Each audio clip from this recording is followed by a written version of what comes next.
جس کے باشندے اعلیٰ حکمت کے اختیار میں ہوں۔ آئیے ہم اس عقیدے سے پیچھا چھڑائیں کہ انسان خدا سے الگ ہے اور صرف الہی اصول، زندگی اور محبت کی فرما برداری کریں۔ یہاں پوری حقیقی روحانی ترقی کے لیے روانگی کا بڑا نقطہ آتا ہے۔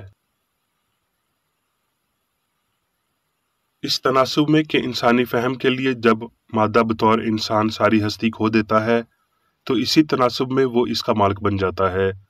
وہ حقائق کے مزید الہی فہم میں داخل ہو جاتا ہے اور وہ یسوع کی الہیت سمجھتا ہے جب یہ بیمار کو شفا دینے، مردے کو زندہ کرنے اور پانی پر چلنے سے ظاہر ہوئی۔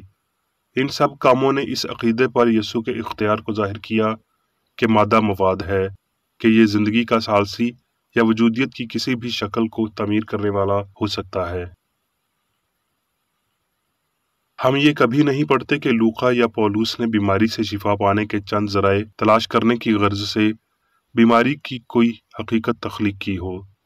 یسوع نے یہ کبھی نہیں پوچھا کہ آیا کوئی بیماری شدید یا دائمی ہو، اور اس نے کبھی صحت کے اصولوں کی جانب توجہ مبذول نہیں کروائی، کبھی دوا نہیں دی، کبھی یہ جاننے کے لیے دعا نہیں کی کہ آیا خدا کی یہ خواہش ہے کہ وہ شخص زندہ رہے۔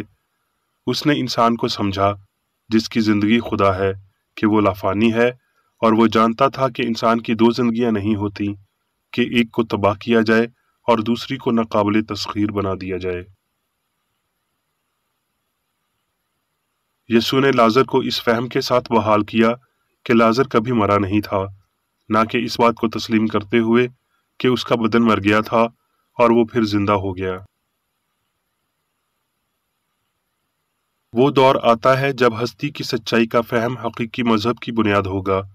فی الحال بشر آہستہ آہستہ ترقی کرتے ہیں کیونکہ ہستی کے خوف کو مضحکہ خیز سمجھا جاتا ہے۔ وہ فیشن، تکبر اور فہم کے غلام ہیں۔ کبھی کبھی ہم یہ سیکھیں گے کہ روح یعنی عظیم معمار نے سائنس میں آدمیوں اور عورتوں کو کیسے بنایا۔ ہم صرف تبھی کرسچن سائنسدان ہیں جب ہم اس پر سے اپنا انحصار ترک کرتے ہیں جو جھوٹا اور سچائی کو نگلنے والا ہو۔ جب تک ہم مسیح کے لیے سب کچھ ترک نہیں کرتے تب تک ہم مسیحی سائنسدان نہیں بنتے۔ انسانی آراء روحانی نہیں ہوتی، وہ کان کے سننے سے آتی ہیں، یعنی جسم سے آتی ہیں نہ کہ اصول سے، اور فانی سے آتی ہیں نہ کہ لافانی سے۔ روح خدا سے الگ نہیں ہے، روح خدا ہے۔ سائنس میں خدا کے مخالف آپ کوئی قوت نہیں رکھ سکتے، اور جسمانی احساسات کو ان کی جھوٹی گواہی سے دستبردار ہونا پڑتا ہے۔ مجھے لین میں مسٹر کلارک سے ملنے کی دعوت دی گئی، جو 6 ماہ سے کمر کی بیماری کے باعث بستر پر پڑا تھا۔ جب وہ جوان تھا تو لکڑی کا ایک بڑا کیل اس پر گرنا اس بیماری کی وجہ تھی۔ گھر میں داخل ہوتے ہوئے میں اس کے ڈاکٹر سے ملا، جس نے کہا کہ مریض مر رہا تھا۔ ڈاکٹر نے اس کی پیٹھ پر ایک ناسور کی تشخیص کی تھی اور کہا کہ ہڈی کئی انچ تک سڑ چکی تھی، حتیٰ کہ اس نے مجھے بھی یہ تحقیق دکھائی جس پر ہڈی کی اس حالت کا ثبوت ملتا تھا۔ ڈاکٹر باہر چلا گیا۔ مسٹر کلارک اپنی جمی اور بے بصر آنکھوں کے ساتھ لٹا تھا۔ موت کی شبنم اس کے ماتھے پر تھی۔ چند لمحوں میں اس کا چہرہ بدل گیا۔ اس کی موت کے زرد رنگ نے فطری رنگت کو جگہ دی، پلکیں آہستہ سے بند ہو گئیں اور سانس فطری سی چلنے لگی۔ وہ سو گیا تھا۔ قریباً 10 منٹ بعد اس نے اپنی آنکھیں کھولیں اور کہا، مجھے نیا انسان جیسا محسوس ہو رہا ہے، میری ساری تکالیف دور ہو چکی ہیں۔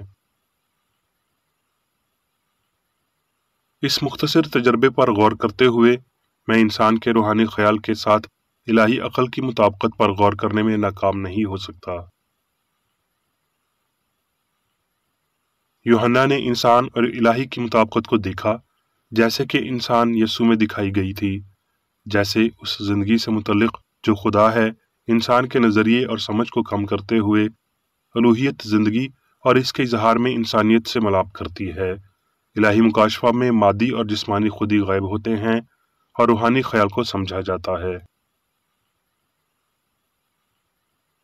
اس سائنسی شعور کے ہمراہ ایک اور مکاشفہ تھا، حتیٰ کہ آسمان کی طرف سے اعلان، اعلیٰ ہم آہنگی کہ خدا، ہم آہنگی کا الہی اصول ہمیشہ انسان کے ساتھ ہے اور وہ اس کے لوگ ہیں۔